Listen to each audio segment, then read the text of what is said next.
So I sat down and did the math. It's 5 conferences, 56 different programs, over 7 hours of season previews are in the books. We're ready for the real deal now. We're ready for kickoff. Week 1 is upon us. Here we go. Talking Illinois high school football. If your goals are as high as you talk about, tonight's the night you go out and just take one more step. It's a view from the West. And it starts right now!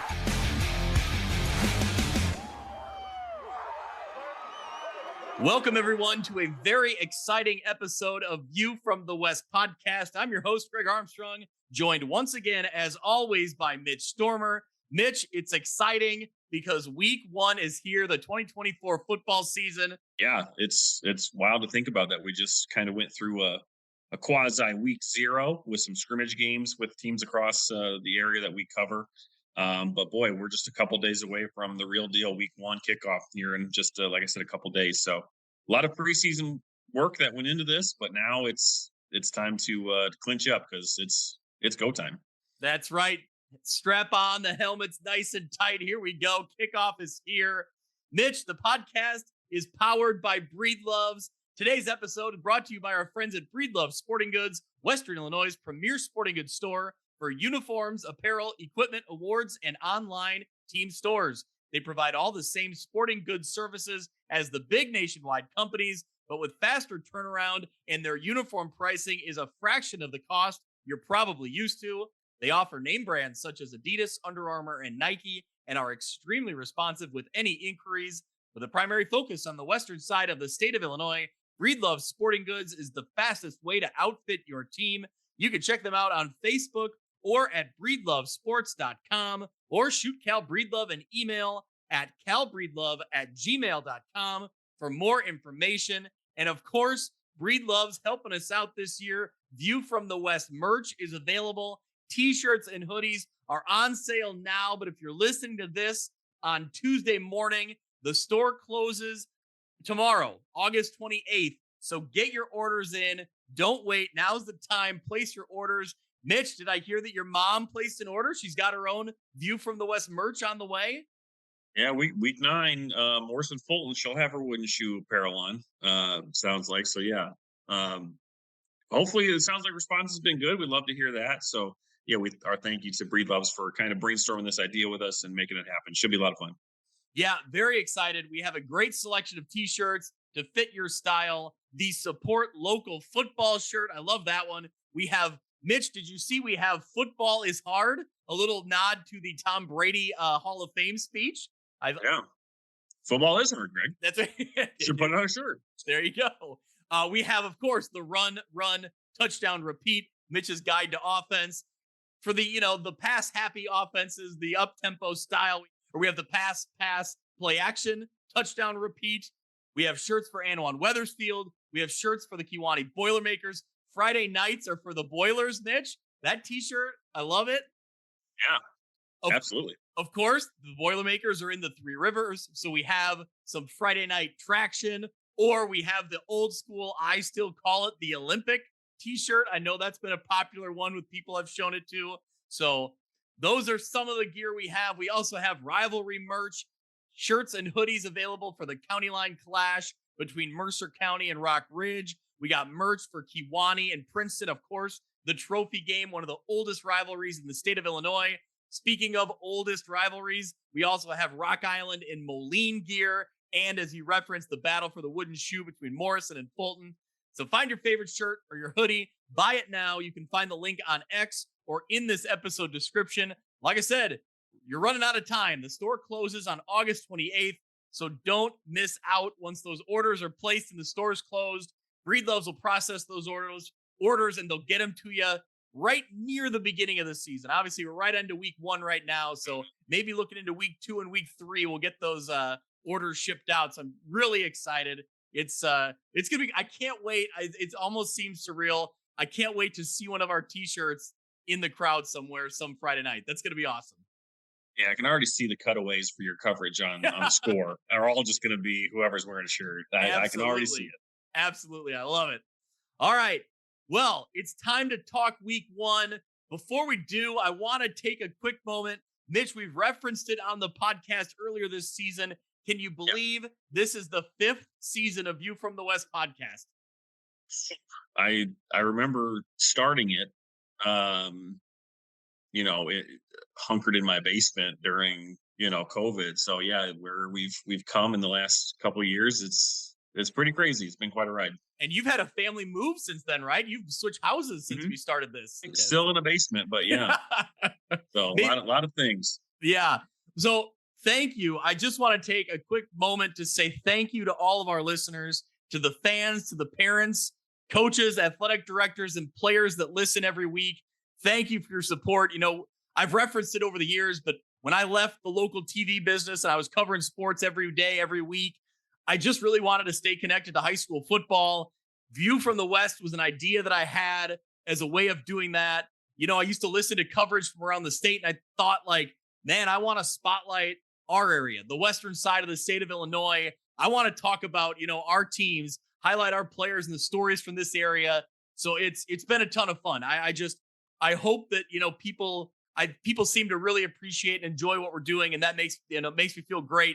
Mitch, I'm grateful for you coming along for this ride. You're putting in the hard work every week. Truth be told to the listeners, Mitch, when I asked you to come on, I was thinking it was a guest appearance to talk uniforms. And then here we are 4 seasons later, heading into season number 5. Like a stray dog that just won't go away. I showed up and just stick around. Well, I didn't know, how interested you'd be in coming on every week and talking football. Yeah. I knew you like uniforms. So that was the key to get you in that first one, get you in the door. And now here you are. So. Right. Exactly. Yep. Well, again, thank you to everyone who downloads, who listens every week. I'm still humbled when I hear people say that our podcast is part of their weekly routine. The people who listen every week on their morning walk, shout out to Coach Luton and Quincy. I know he listens on his walks in the morning. The teams that listen together when they're lifting or in the locker room before or after practices, it's amazing. A shout out to our local media partners that, help us out. We try to help them out. I was going to list all of them, but that's a really long growing list. But anyone in TV, radio, newspaper from around our area, you know who you are. Thank you so much. And of course, to our sponsors, Breedloves, Simulation Sports, Nate Neighbor from Modern Woodman, the Cupcake Cartel, Dan Pearson and Fellowship of Christian Athletes. We appreciate all their support. Season 5 is up and rolling. It feels great. We're up on, of course, our X account. We have the YouTube account up and rolling. You can find our season previews cut up into little video clips on there. You can also find us on Instagram now, Mitch. We're on Instagram, View from West Pod. So get out there and follow along and subscribe. And of course, do that right now. Yeah, there you go. And of course, to everyone, keep listening every week. Thank you so much. We appreciate it. All right. The time for talk is through, but we're going to keep talking. It's week 1 of the high school football season.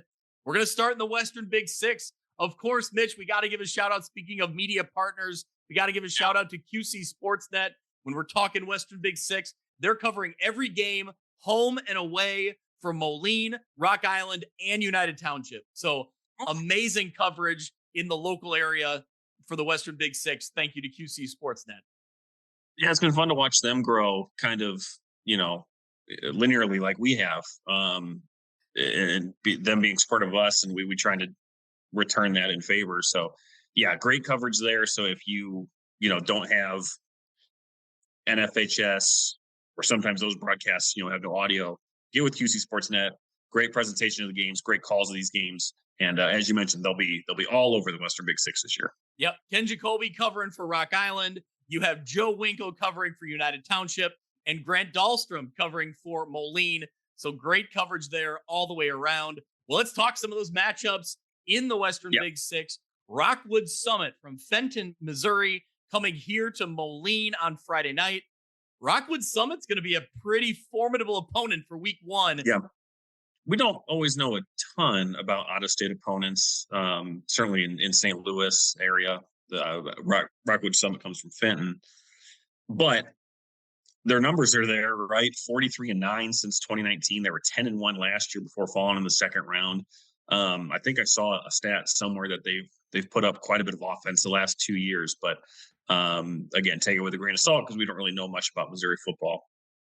But yeah, this will be a great test for Moline hosting this game against a seemingly a great opponent as they kick off their 2024 campaign. Very similar jerseys here on Oh, Friday night, Greg. They interesting. both have the same color scheme. Yeah, same color scheme. Okay. All right. There you go. See, that's why I brought you in all those years ago. The That's the uniform research I put in.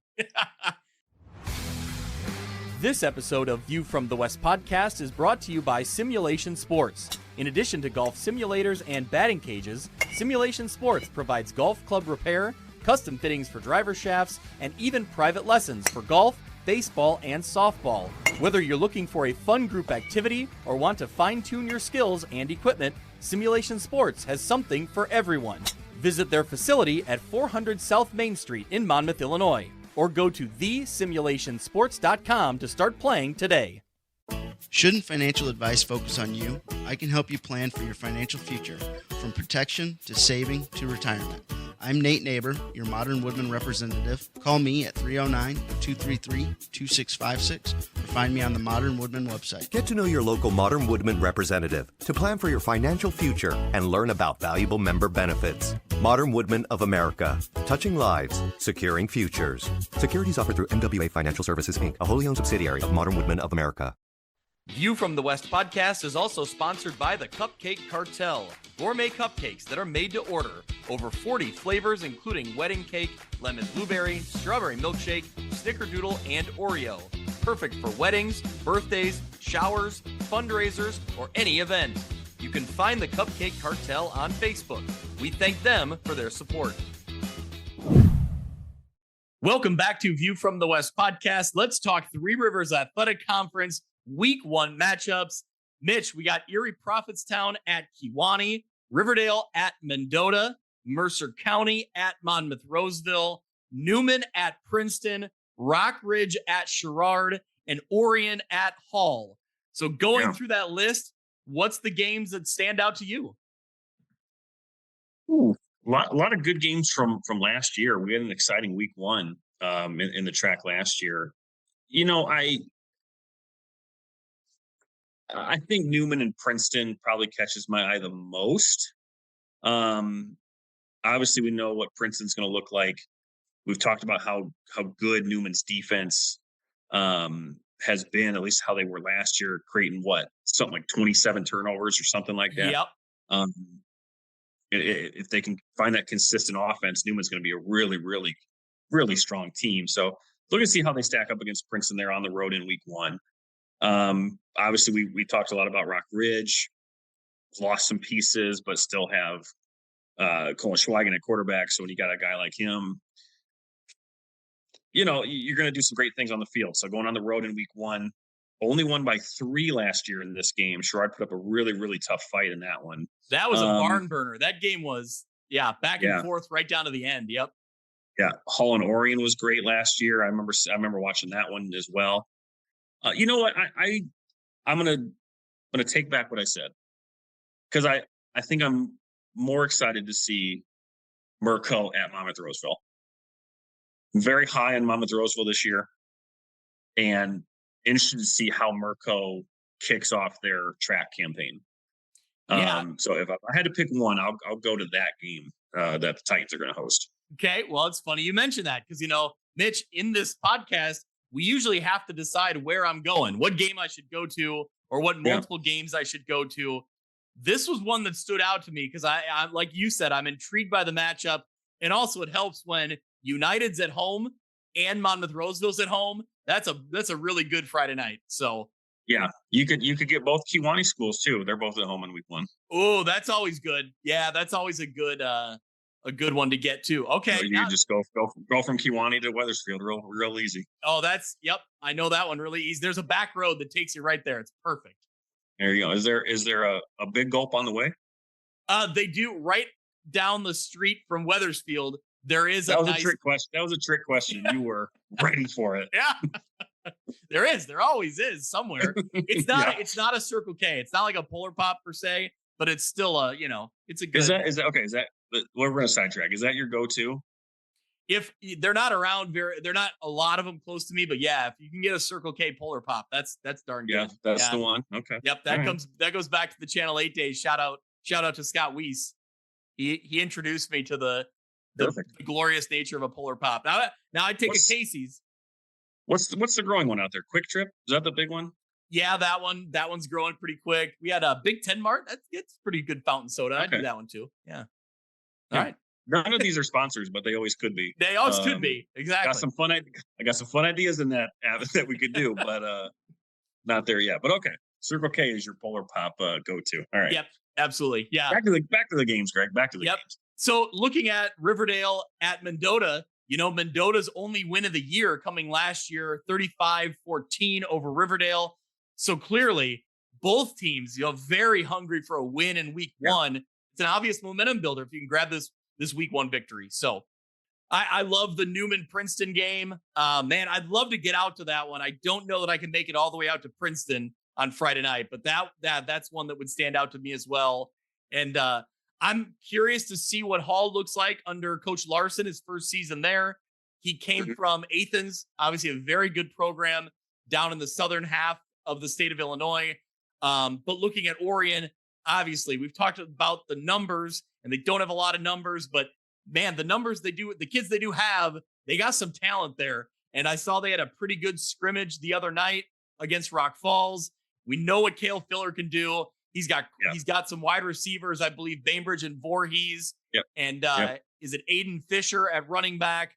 And Coach Filler referenced that, Fisher may be even in a pass happy offense, that Fisher could be a key for them, right? That he's going to find some space if they're keying on, the passing game. So curious to see how Orion can get started there against kind of an unknown Hall program. Erie Prophetstown going to Kewanee. What's Kewanee look like, right? Losing a lot of pieces from that really great team last year. And EP's on the up, I think. So really 6 good, interesting games here in the track to kick off the year. Erie Prophetstown and Kewanee. You got Dimitri Larson for the Panthers going up against Alex Duarte from Kewanee. 2 great running backs, hopefully doing their thing, showing off their skills. That could be a fun one for sure as well. Yep. All right, here we go. Let's move into the Lincoln Land Conference. We'll start on the large side of things. Mitch, I'll roll through the games and we can talk about them. Illini West at Farmington, Elmwood Brimfield at Knoxville, Macomb at Lewistown Co-op, and West Hancock going on the road to a non-conference game against Deer Creek Mackinac. Man, I'll start. I really want to see this Farmington team on the field. They return so much talent, and I literally mean so much. I mean, just whatever, 9 or 10 on offense, another 9. I think it was 9 and 10. Mm-hmm. Just crazy for how good they were, and to have all those pieces coming back. I think Illini West is a program that continues to build, but I'm excited to see what Farmington can do here. Yeah, tough week 1 matchup for Illini West to go on the road to Farmington. But, I think Elmwood Brimfield is going to make some noise this year. Can they get off on the right foot going to Knoxville? That you knock out one of the conference's, toughest Titans, you're in for a pretty good year. So interested on that one. Macomb playing LVC. LVC has not had the success the past couple of years. West Hancock's going to look different going up against a playing perennial power in DMAC. So yeah, LLC getting started on the right foot here too. But I think you said it best. We both predicted Farmington's going to win this conference. Love what they have coming back. Probably the most experienced team we cover coming back. So what will they look like? Will they be as good as you and I are kind of hyping them up to be?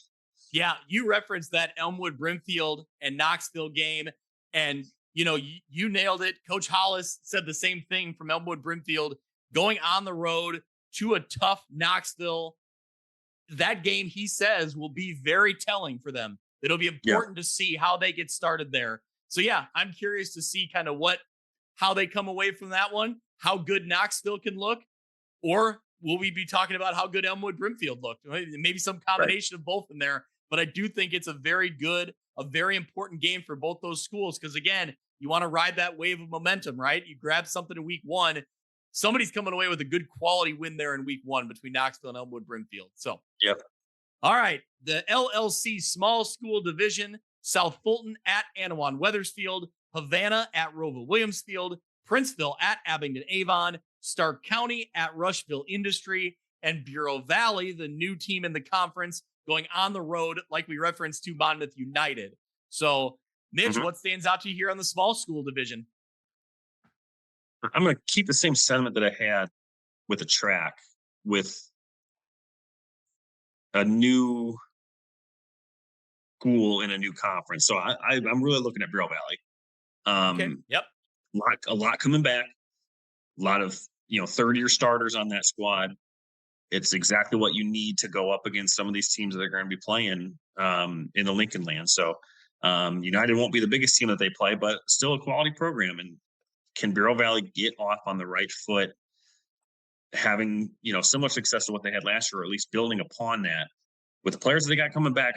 I like their chances in this one.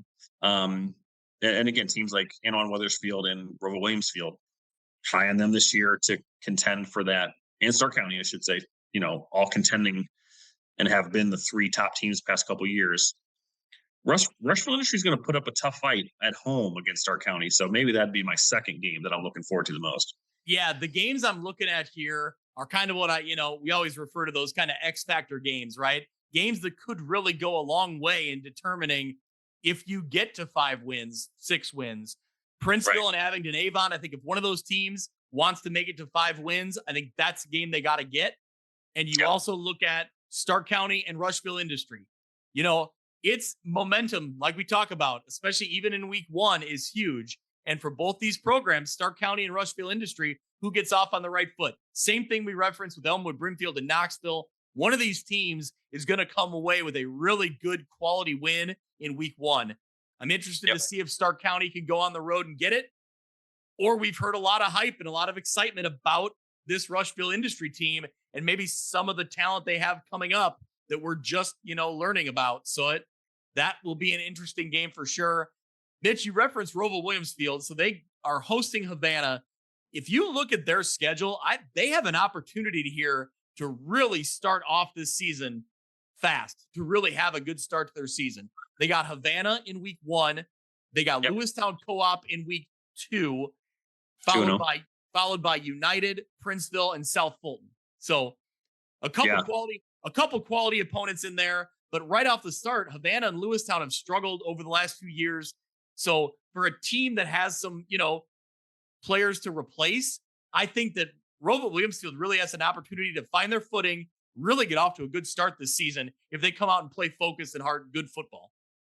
Yeah, I think I'm going to mention that on the season preview that I think that Roval Williamsfield and Stark County both have a pretty good shot at being 5-0, both going into that week 6 matchup. Oh man, that would be great. If it comes down to that, circle that on my calendar, Dazzle. I'm going to that one. So I say Stark County has a good chance of doing it, but that does include a game week 2 against Anawan Weathersfield, which will be one of those games that you talked about, kind of determining how the conference plays out. But again, regardless, that week 6 matchup between Stark County and Roval Williamsfield is going to be fun.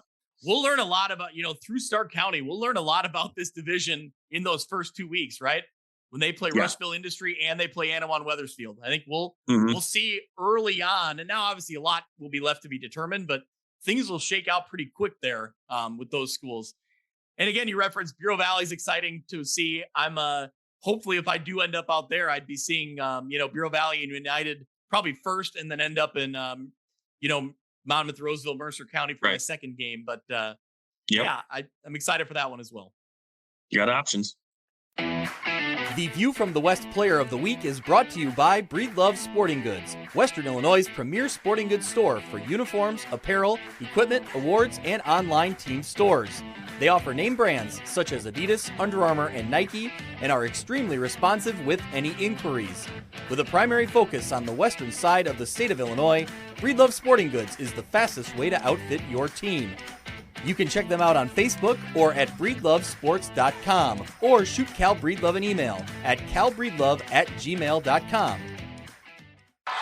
This is Dan Pearson of Fellowship of Christian Athletes. Our FCA team of staff, board, and volunteers is pleased to support View from the West with Greg and Mitch. Our Northwest Illinois FCA team is 3 teams in 1, serving coaches and athletes in the Three Rivers, Northern Illinois, and Greater Peoria areas, all with schools covered by View from the West.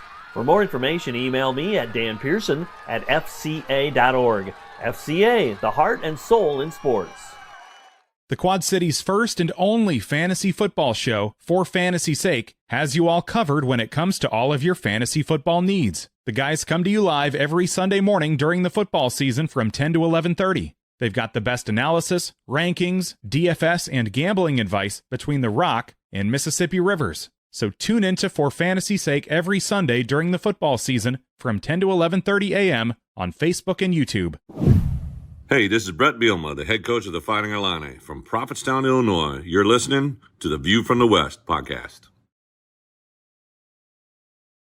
All right, one more 11-man conference, and then we'll get into some 8-man football. The Northwest Upstate Illini, we have Forreston at Fulton, Eastland Pearl City at Galena, Lena Winslow at Morrison, Dupec at Stockton, and Dakota goes on the road for a non-conference game against Dwight. So here we go. Some heavy-hitting games in the NUIC. They happen week in and week out. Week 1 is no exception. Yeah, well, you just kind of hit on it with the LLC, with teams jockeying for those 5 and 6 wins. That's every week. Every week in the NUIC has those types of implications. And there's going to be, I would say, probably 2 teams, maybe 3 that are sitting at 4 or 5 wins going into week 9. And it all starts in week 1. So you got to put yourself in the right position. So I'm looking, I guess, more off the bat at Forreston at Fulton and Lee Win at Morrison. I think those 2 games probably hold more weight than some of the others. Not that they don't, but I think they just hold more. Can Forreston have that? I think Coach Janicki talked about maybe throwing in some wrinkles on offense, but I anticipate that game to be a hard-hitting game. I think that game's going to go pretty quickly. You know what I mean? Yep. Same thing with Lena Winslow and Morrison. Just 4 teams that just can hammer you on the ground. Fulton, maybe more dynamic in the sense of Dom Kramer being a dual threat guy, but I think, and again, my bias is going to show, but I'm just going to keep my theme going of this episode of seeing new schools in new places. Morrison is new to the NUIC. They get the top dog in week 1. What kind of impression are you going to make in that game? You get to host it. It's week 1. Anything can happen. So really looking forward to seeing that. Got a lot of interest at back home of people going to that game, want to see the machine of Lena Winslow roll into town. But for Morrison, they've got a great opportunity to, boy, what a statement that would be, to take down Lena Winslow in week 1 of your first year in the conference. Yeah, for Morrison, there's no tiptoeing your way in here. Talk about jumping into the deep end of the Northwest Upstate Illini, hosting Lena Winslow. Like you said, that's, it's a huge opportunity. What a statement they could make. Yeah, and just thinking about, historically, here's 2 teams that have combined 8 state championships, right? We don't see that a lot. Yeah. And so to have that in week 1 is a lot of fun. So, yeah. But other than that, looking forward to seeing what Dupec can do on the road at Stockton. How will they look this year as I think they present the biggest challenge to Lee Win this year in the conference. So how will they get started? And obviously EPC, Galena, and Dakota, all those teams, again, trying to make that next step from what they did last year. And every week in the NUIC is going to be must-see TV, I think. I was going to say, we talk about, early season games where you're going to learn a lot and the standings are going to shuffle around, and it's every week in this conference. There's just intriguing matchups of teams you think man, somebody's got to lose this game, somebody's got to win, somebody's got to lose this game. How does it all shake out? Eastland, like you said, Eastland Pearl City at Galena, there's an opportunity there for one of those schools to grab a win. And, anything you can do early in the year to build up some wins when you start looking at that 4, 5, 6 win range, that's huge. Those are huge wins to be looking at. Let's get into the I-8FA 8-man football. In the West Division, you have the rematch of the state championship game from a year ago. Ridgewood going on the road to Amboy. They're in the same division of 8-man football, but this will be a non-conference game. They actually play twice this season, which is a little weird, but that happens. So they're playing twice. This is the non-conference version, but what an explosive way to start the 8-man season here, the rematch of the state championship. Mm-hmm. Yeah. We've talked about it a lot. Obviously Ridgewood's going to have a bad taste in their mouth. The problem is that Amboy is probably primed to be a similar looking team that they were last year. They're going to have a lot of firepower. They're going to be really, really good. But I also think that Ridgewood is going to be a really good team. Greg, they might play 3 times this year, That's if true. the playoffs work out. So, but yeah, what more could you ask for? A marquee game in 8-man in week 1 of 2 of the best teams in 8-man going up against one another. Yep. A few other games to talk through. West Central goes on the road to Galva. So 2 programs that are, hungry to get off on the right foot, grab a win here. Greg, can you run us through the West Central schedule for the listeners? Oh my gosh, yes. You don't have to go through opponents, but just tell us where those games are going to be played. Yeah. So I texted you because I was looking through and compiling schedules the other day. I've never seen anything like this. I could not believe this. Galva on the road, week 2 on the road, week 3 on the road, week 4 on the road, week 5 also on the road. Okay. Then you get week 6 at home, 7 at home, 8 at home, and week 9 at home. I've never seen that. I don't know how that works that way. 5 straight on the road and 4 straight at home to end it. I've never ever seen anything like that. That's awesome. I mean, it's bizarre.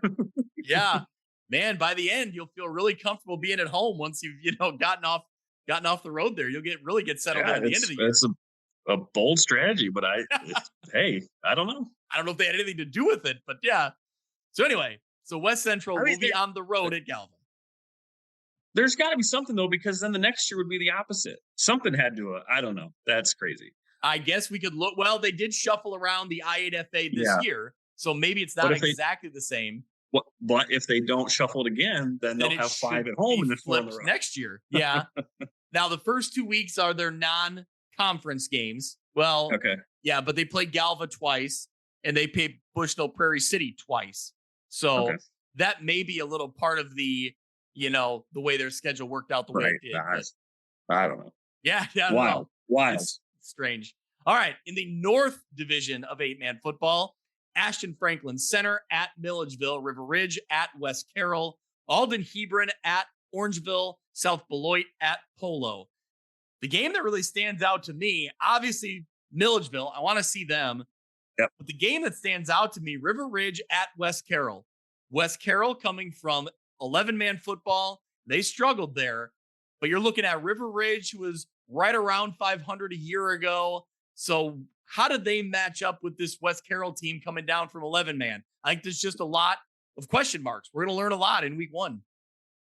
Yeah, I think you nailed it right there. I think every game in this North Division is kind of a question mark because, like you mentioned, Milledgeville, we're looking forward to seeing them. Coach Roble will have them ready to go, but they'll have a different look with new players. So, as we've said with every game in every conference, we're going to learn a lot here in week 1, and this North Division and 8-man is certainly no different. Last game I want to mention here, we got to talk about Polo hosting South Beloit. Curious to see, they've had some talented pieces leave over the years, but every year Coach Alston has the Marcos ready to roll. So curious to see them on the field this year and kind of see what they look like in week 1 and moving forward. Yeah, hyping up Ridgewood and Amboy as 2 of the best teams in 8-man.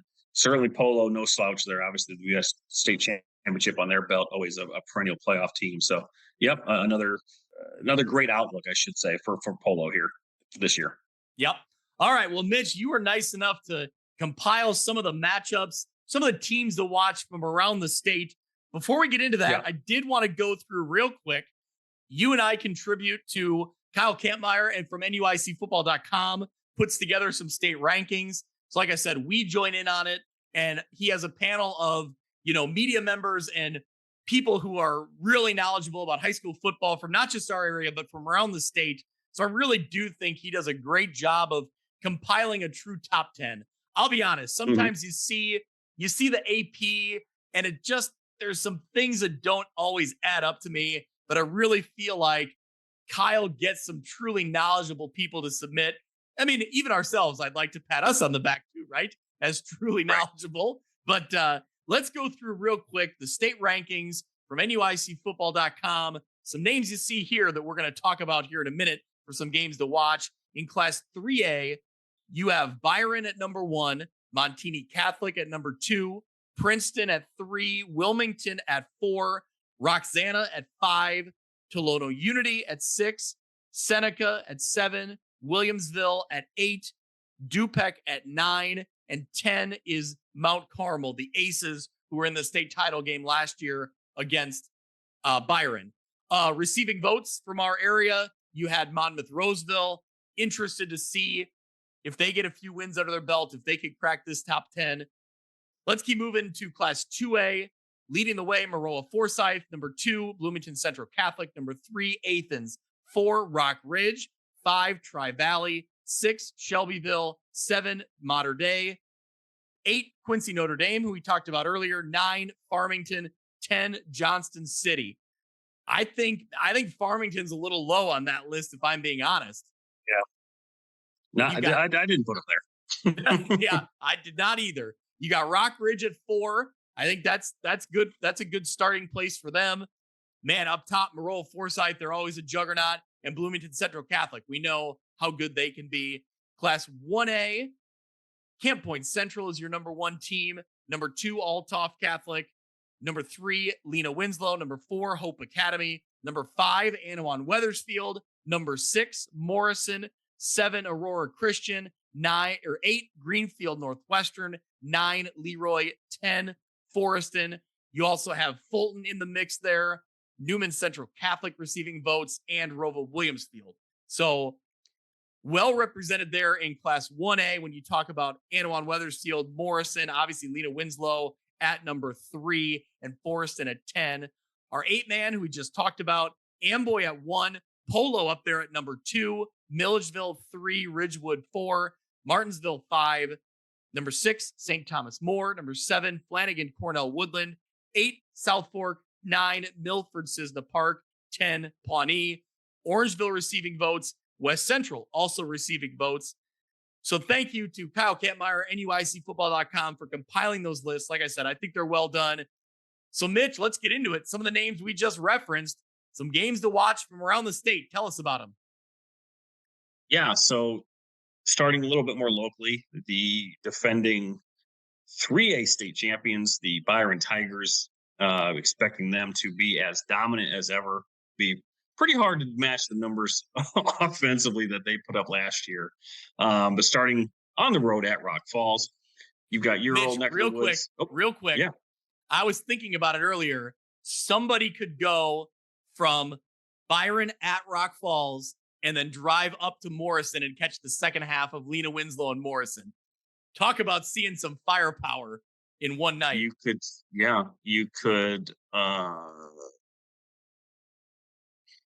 also get to Sterling. Sterling's at home against Metamora. There you go. Yeah, so that'd be a little easier to go from Rock Falls to Sterling, but yeah. That's true. There you go. Yeah. If you don't have too many chances to go see Byron, here's your chance. But yeah, the Tigers opening up on the road at Rock Falls. Your old stomping grounds, Ottawa Marquette. They host Aurora Christian. Got a big matchup in, I think both schools will fall into 2A. Maroa Forsyth and Athens. Athens might be a 1A team, right? Sometimes they're I on the think border. they've hovered back and forth, I believe. Regardless, two top teams in small school Illinois football. On the bigger side, you've got 8A Loyola Academy. I think the defending 2-time 8A state champions going up against, one of the best teams in the nation, currently East St. Louis. That one's in Normal at Illinois State University. I believe they did that last year too, right? They played at a neutral site. Okay. Yeah. Okay. I think they played last year at a neutral site. Or was it? Somebody played at Illinois State against East St. Louis. I don't remember if it was Mount Carmel or Loyola. Either way, it's a heavy hitting way to start the season. Yeah, right. Yeah. These next two, obviously bigger schools, but you've got Princeton, New Jersey. The Hun School is coming to Chicago to play against Mount Carmel, the defending 7A champs. On a Thursday night. This Thursday night, 2 days from when you're listening to this podcast. If you find the Hun School on Twitter, and it's either the coach's page or the football page, and you just scroll, he retweets all of his players who get offers and things. Okay. It is just D1. I mean, it's crazy the amount of talent that they have at the Hun School. Now, Mount Carmel is no slouch either. You've got Jack Elliott, Jack Elliott's got 18 D1 offers as quarterback. So this should be a really fun game. Now, again, I will stack up Illinois football, especially Mount Carmel, against a lot of states. The Hun School is going to be a pretty significant challenge, I think, for Mount Carmel. But that'll be, again, on Thursday night. That'll be fun. But, Greg, the conversation, the question that I've answered in the past that probably people talk about, we don't see enough of it, is the Iowa versus Illinois conversation. We will get maybe part of an answer to this, as you have Iowa City High, the Cyhawks or something like that? City Hawks. I think maybe just the Hawks. Yeah. Okay. Either way, coming to Illinois to play JCA, Joliet Catholic. So obviously in Iowa, you only have 4 classes, but obviously it's just stacked differently. So Iowa City High, one of the larger schools in Iowa in that 4A class, going up against Joliet Catholic. So fun game, fun crossover game there. And yeah, week one everywhere in the conferences that we cover and around the state. Some great matchups to kick off the year. Yep. Yeah, I will say in the area I live, in the Quad Cities area, there is always the discussion about, Iowa schools versus Illinois schools. And unfortunately, it was supposed to happen, honestly, the COVID year, that fall. And they ended up having to cancel all those. They didn't play all those games. So they did. Geneseo's scrimmage was against Pleasant Valley, right? Geneseo just played Pleasant Valley. Yep, from over in Iowa. So it cool should happen more than it should happen more than it does. But I know Iowa's got them weird districts, and it's exactly. a mess. Yeah, exactly. So anyway, I'm excited. I already talked to my dad. He'll be up in the PA booth for Aurora Christian versus Marquette. So that one, will be at Gould Stadium in Ottawa. He's excited for that. That Moreau Forsyth Athens game. I saw Athens was a 2A school last year, but I believe they didn't been in 1A in years past. So that's a good one to start the year for sure. Also going back to the Hun School against Mount Carmel on Thursday. Pretty sure that's an ESPN game. Almost positive that game will be on ESPN. Oh, there you go. What's maybe not ESPN proper, but the ESPN. Sure. Yeah. What's the Hun School's mascot? What's their I don't know. Their jerseys just say Hun on the top on the cross it. Okay. No, I do not know. Oh, speaking of the Hun, though. Yeah. Of all their D1 guys. So it'll be 2 really good quarterbacks. Their quarterback, guy named Jack Moran. Okay. 6'5", 225, committed to play at Charlotte. So you've got him against Jack Elliott. That'll be a lot of fun. I do not know what's their color scheme. They are red, gray, and white. Okay. Get a lot of kids that go to Rutgers, Maryland, the schools on the East Coast there. But Connecticut, I saw a couple of guys. One guy's at Michigan. So it's just a who's who of high school talent at the Hun School. Yeah. Mitch, did you watch the opening weekend of college football? Did you see Florida State get beat against Georgia Tech? Or saw part of it? Saw the first quarter. Had some commitments. Yeah. What I have volleyball or so I can't keep. I think it was volleyball. So enough that I saw Florida State's fast start, and then the next thing I knew they lost. So we're back. I did see that your Northwestern Wildcats open up against Miami, Ohio. They do? Yeah. Gauntlet of a matchup there. Yeah, love that. I just hope they can win it. That's, Is that at Northwestern? Is that field ready? It's on the lakefront. Yeah, they're playing in a temporary facility right on the lake, which looks like an amazing.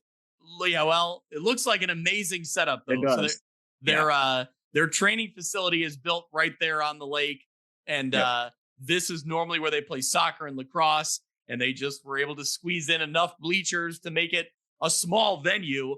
But moving forward, they're here for 2 years temporarily while they're building a new field on the site of the old Ryan Field. Have you seen the renderings for it? It looks awesome. It looks amazing. So I have. It'll look great when that place isn't even a quarter of the way filled up. Hey, but you know what? They're strategically making it a little smaller, not super tiny, not like high school size. I will say this, and I've probably said this to you before, and I don't mean this in a bad way. It's going to come off that way. Ryan Field was the worst experience of a college football game I've ever been to. Yeah, you told me that. Yeah. Now, Grant, it was a Notre Dame game. There was 1 million people there, but it was awful. If there was a stadium that needed a renovation, it's that one. I was going to say, I can't imagine being there on a game that's packed, like an Ohio State or a Notre Dame or whatever. Yeah, because it was terrible. It was past its shelf life as far as I didn't know at the time that they had temporary lighting. Yes. From Quad City's finest, Musco Lighting. Musco Lighting. I did not know that. Oh, they do. They do everything. If you look around, they do everything. Yeah. But yeah, they had their big temporary structure thing. So I'm like, oh, all right. So it'll be an amazing new facility, and the lakefront game is an interesting curiosity. I kind of want to check it out. I don't know if I'm going to be able to get up there and make it happen this year, but I do kind of want to see it for myself. I mean, the capacity's got to be pretty small, right? It's pretty small. Yeah, it's pretty small. I don't know what it is, but yeah. Anyway, well, they have a field. College football's back. My Irish on the road Saturday night at Texas A&M. There you go. So yeah, we're back. We couldn't be more back. That's right. In high school or college football. So I wouldn't say the fall is here just yet because it's like 95 degrees outside. But it's hot here. Yeah. So, but hey, week 1, 3 days away from when you're listening to this podcast. Couldn't be more excited. Yes. So if you're listening to this and it's Tuesday, don't forget, go out, buy your shirts, your View from the West merch. The store closes Wednesday, August 28th. So make sure you get your orders in before the shop is gone. And Mitch, we'll be back next Tuesday, every Tuesday from here on out. Well, thanks again to everyone who follows along and listens. We're just getting started. Every Tuesday, you can find us here. We'll be reviewing, analyzing, looking back at week 1, and we'll be breaking down and previewing week 2. And, we'll go that way every Tuesday from there on out. So it's an exciting time of year. So we'll talk to you next week. Sounds good.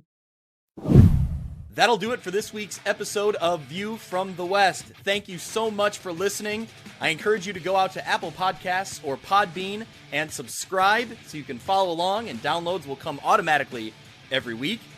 You can follow along on Twitter at ViewFromWestPod. You can also email me if you're interested in being a sponsor, viewfromwestpod@gmail.com. Thanks so much. We'll see you next week.